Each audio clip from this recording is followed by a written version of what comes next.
Hi, Bill Jones from Turntastic Wood Designs. I made this makeup vanity for my daughter, and it's got 9 drawers. It's got 9 drawers over here on this side, 3 different sizes. There's 6-inch, 5-inch, and 4-inch, 3 of each. It's 20 inches deep, and it's about a little over 5 feet wide in total. On this side, there's a cubby area, little cubby holes for pretties. In the drawers, there's enough room for all my daughter's lotions and creams and potions and elixirs and balms and paints and pencils and curlers and straighteners and everything. Hopefully enough room for it all. If you'd like to see how I made it, I'll show you next. My daughter showed me this picture on Pinterest and asked if I could make this for her. So I went into SketchUp and mocked it up based on the drawing. Once I had it mocked up and I was pretty happy with it, I started thinking about a cut list, how to lay it out.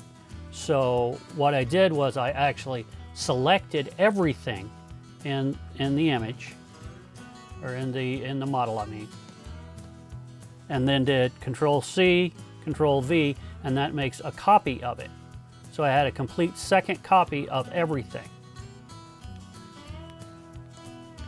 Then I drew some rectangles on a blank area in the model that were 4 foot by 8 foot to represent a sheet of plywood.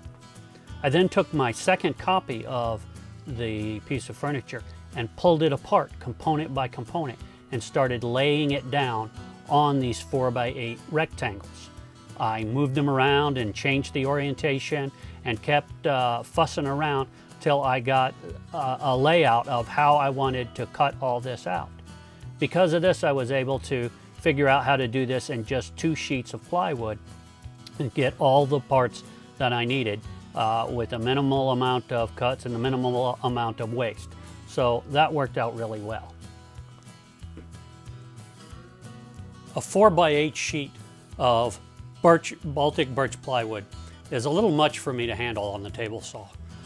It's a bit dangerous even to do because it's too much for one person really. So I like to break it down into smaller, more handleable parts using a circular saw. And to that end, I put this piece up on the bench with a couple pieces of pink insulation under, the rigid foam insulation underneath. That gets it up off the bench so I don't have to worry about cutting through the bench.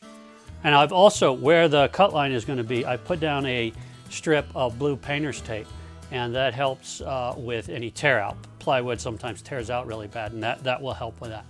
So I'm going to go ahead and cut this up into more manageable chunks.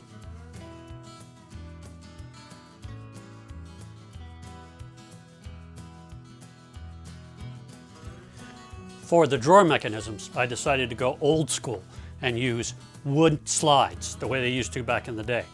I've not done that before, so I practiced here on a piece, and this is a little mock-up. This represents the side of the cabinet. This would be the inside of the cabinet. On that, I have tacked this small piece of hardwood that is just slightly smaller than a dado that I cut in what will be the side of the drawer. So the idea is that it'll go in the cabinet like that, slide on like that. A couple of challenges to make that slide just the right size to where it's large enough that the drawer doesn't slop, but small enough that if this expands with time, with changes in humidity, that the drawer doesn't bind up, so you have to get it just right. The second challenge I've got is, with this cabinet, the drawers are 12 inches wide, and once I put the cabinet sides together, it would be really tough to get these drawer slides on in that cabinet with that little space to work in. So I'm going to go ahead and lay it out and put those slides on before I put the cabinet together. That's going to require quite a bit of laying out, and I'll get started on that next. I cut 18 runners from some ash and sanded them a little bit. Then I carefully laid them out on the sides after checking and double checking and triple checking my measurements, and then tacked them down with some 3/4 inch brads. After I've got all the drawer guides on one side, I went ahead and took the other side and lined it up just right, and clamped it to the one that's already done. Then I'll just use a straight edge to line up the other ones. That way I know they're exactly the same. If I got a measurement off, it's off equal so that the drawers will match.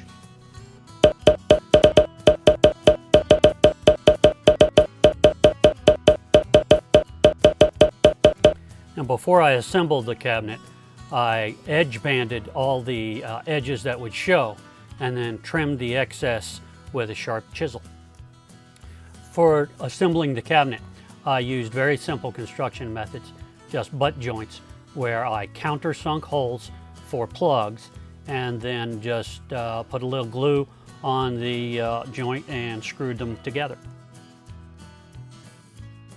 I used my plug cutter on the drill press to cut out some plugs, put a little glue on a plug and put it in the hole where a screw head was, tap it down with a rawhide mallet, cut it flush with a flush trim saw, sand it a little bit, and you'll never know the hole was there. Now I've got the cabinet shell made, not much to look at, but now I'll start on the drawers. I decided not to have any kind of hardware for a drawer pull, so I'm actually, based on a plan I saw online, I'm gonna just have a cutout in the drawer fronts that you can reach your hand in and pull.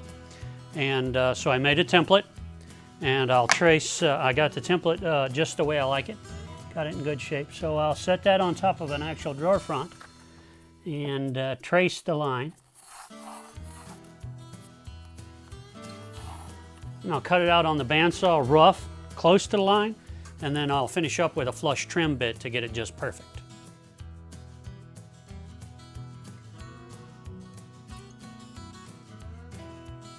It's off to the router table to cut slots in the sides of the drawers that will fit into the runners. I cut a slot into the front and the sides of the drawers to hold the drawer bottom. And I raise the blade and then run a piece through that'll be the perfect size for the drawer back.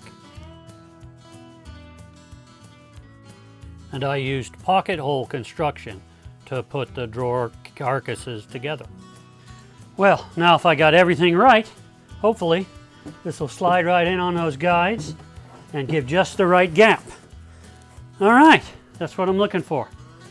Now just 7 more to make, or 8 more. 8 more to make. Ugh.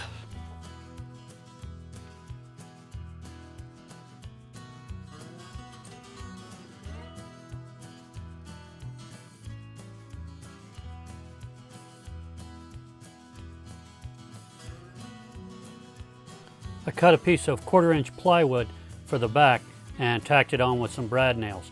This will give the cabinet a lot of strength. After the drawer unit was done, I moved on to start building the cubby unit. I used the same construction methods I had used earlier, simple butt joints with screws that I plugged.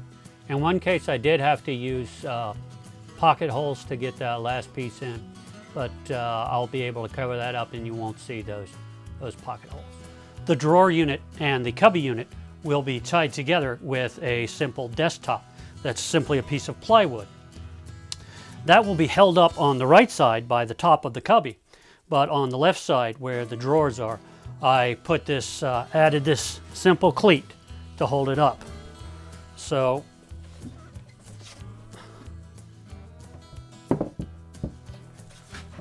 there we go.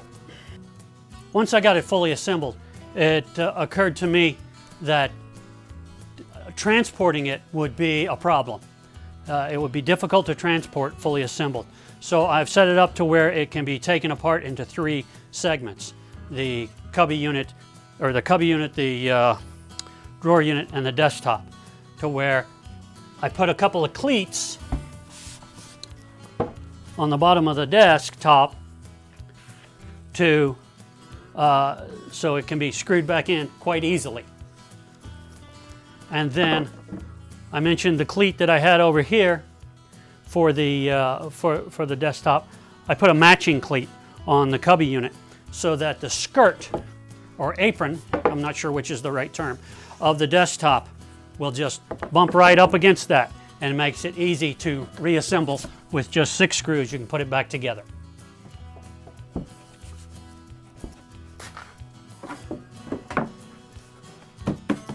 And there you go. Then it occurred to me after looking at it that the corner of the cubby here is a sharp corner, and that's going to be a real hip buster. You'll walk by that and get a bruise on your hip. So I'm going to go ahead and round that off. I spoke with my daughter about how she wants that, and she said that a flowered coffee cup would be just the right dimension. So I'm going to use that as a template, and I'm going to round off these corners.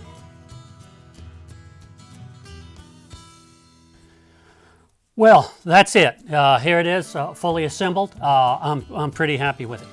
It will get painted, and also there's a large mirror will be on the wall behind it. I'm going to make a frame for that and put LED lights around the frame so she can have different shades and different colors of lights so she can see pretty well.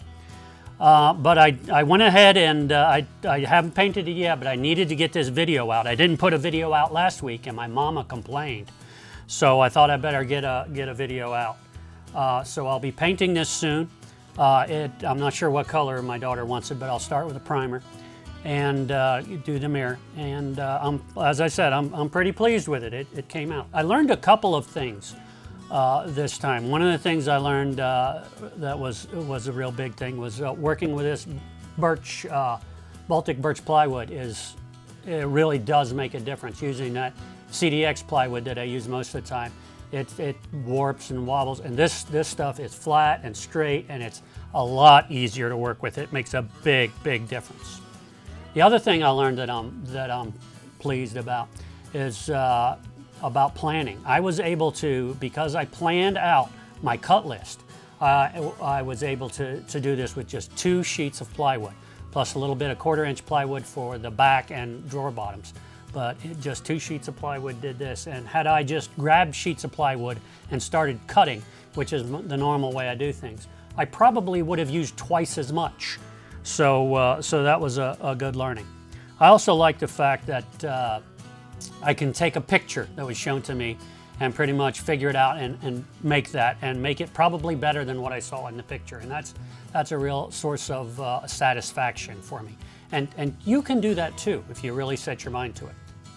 Well, if you liked this video and found it useful, please like and share with your friends.